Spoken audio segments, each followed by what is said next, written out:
é que é possível uma pessoa gastar tempo, energia e dinheiro a aprender português para depois ser respondido em inglês? É bem possível. E é bem frustrante também.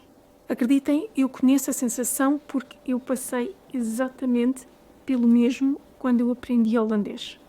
Hoje vou-vos contar sobre como foi conseguir que os holandeses falassem comigo em holandês. Sem isso, eu não seria fluente hoje.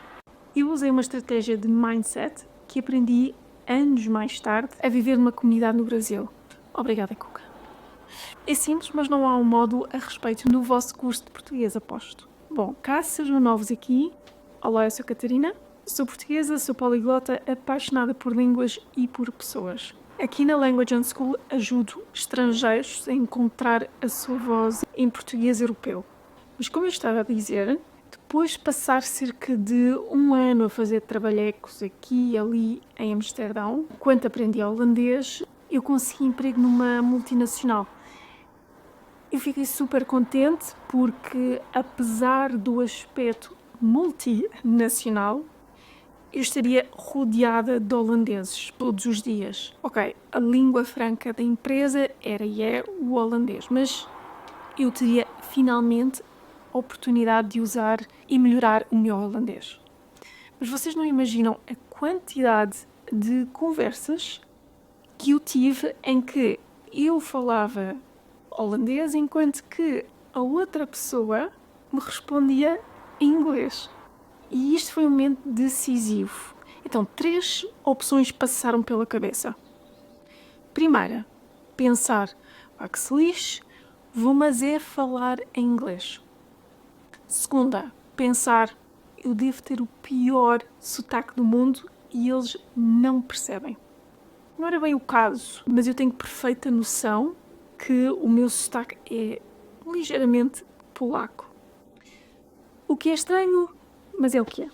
A terceira, até pensar, eu tenho de pensar no meu trabalho e carreira e parecer profissional, em vez de soar como uma criança de 10 anos. Mas se eu tivesse agido de acordo com esses pensamentos, eu não teria tornado fluente na língua e feito amigos holandeses. O que é que eu fiz então?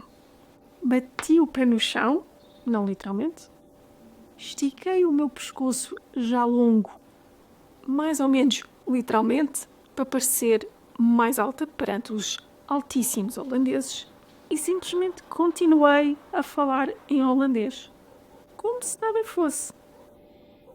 Eu tive vontade de rir muitas vezes, porque a situação era um bocado caricata. Mas mantive a compostura e segui o plano. Quer dizer, o meu instinto. Aquilo era uma espécie de luta de poderes, uma power struggle. Teria sido muito mais fácil para mim jogar a toalha. Mas eu decidi mostrar que eu não tinha qualquer intenção em ceder. E o que é que isto fez pelo meu holandês? E pode funcionar super bem com o vosso português também. Fez com que eu tivesse mais oportunidades para conversar. O que basicamente significa que eu pude ouvir mais e falar mais. Aos poucos, os meus colegas começaram a corrigir-me, o que eu percebi porque eu estava atenta aos momentos em que eles repetiam o que eu dizia, com uma pequena alteração. Quanto ao desconforto deles em relação ao meu sotaque, eu também usei a exposição maior a que fiquei sujeita para repararem como eles pronunciavam as coisas e a copiar formas de falar. O problema não era, em grande parte, de pronúncia. Ok, se eu tiver de dizer U em holandês, eu vou ter dificuldades. Mas tudo mudou quando eu larguei mão de me preocupar com o que eles achavam sobre o meu sotaque. Ora, sotaque todos temos e a partir do momento em que eu sou compreendida, ter um sotaque não deve ser um empecilho para a comunicação. Mas a maior transformação foi, na verdade, em relação ao fato de eu aceitar, logo no início, que eu ainda não me conseguia expressar ao nível que eu conseguia fazer em inglês ou noutras línguas. E isto tem a ver com o meu ego.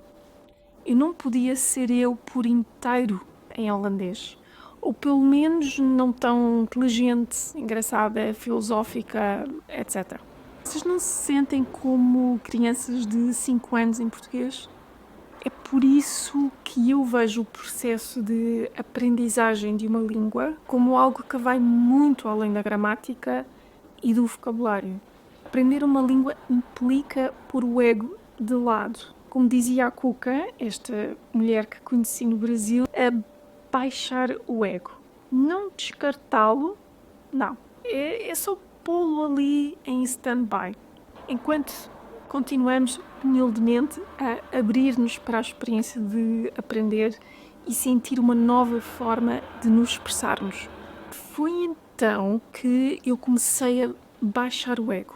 Na empresa em Amsterdão, eu fui treinada por uma colega holandesa com a idade para ser minha mãe. Ela própria era uma pessoa muito, como é que eu ia dizer, muito controladora. Ela sentia-se inferior por não ter estudado muito e de repente aparece-lhe uma portuguesa novinha, loira, linda, estou a gozar, com um mestrado, e ela fez o quê? Ela apresentou-me a toda a gente, ensinou-me sobre a empresa e o trabalho em si, tudo coisas positivas, mas tentou também controlar-me. Não interessa aqui entrar em detalhes como, mas a questão é que ela tinha um ponto fraco, que fazia parte daquela insegurança dela. Só controla quem se sente inseguro, não é?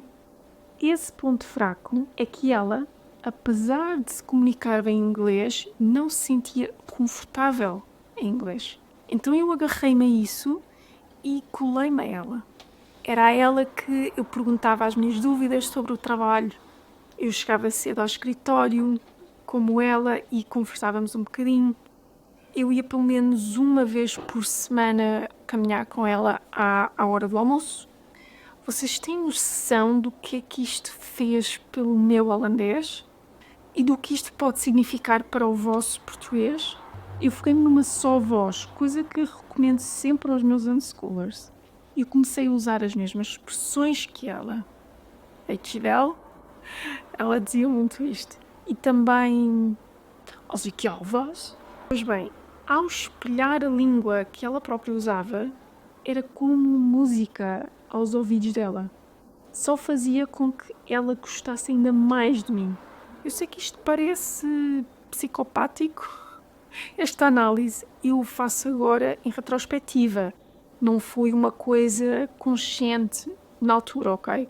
O fato de muitas pessoas falarem inglês, francês, etc. em Portugal não significa que vocês tenham de desistir da vossa voz em português.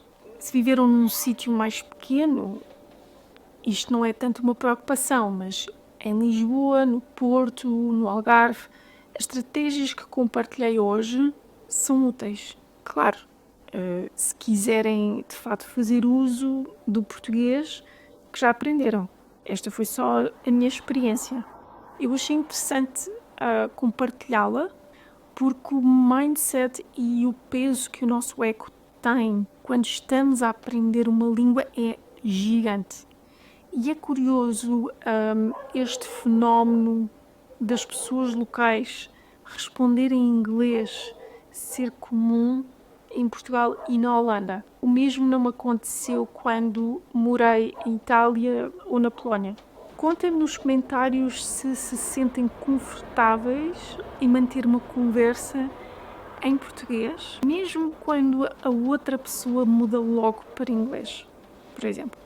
E não se esqueçam que baixar o ego é só durante uns tempos. Logo, logo vocês vão conseguir expressar mais de quem vocês são. E nós, portugueses, estamos à espera de vos ouvir e conhecer melhor. Obrigada por verem o vídeo até ao fim. Obrigada por me ouvirem e não se esqueçam, a vossa voz em português é importante.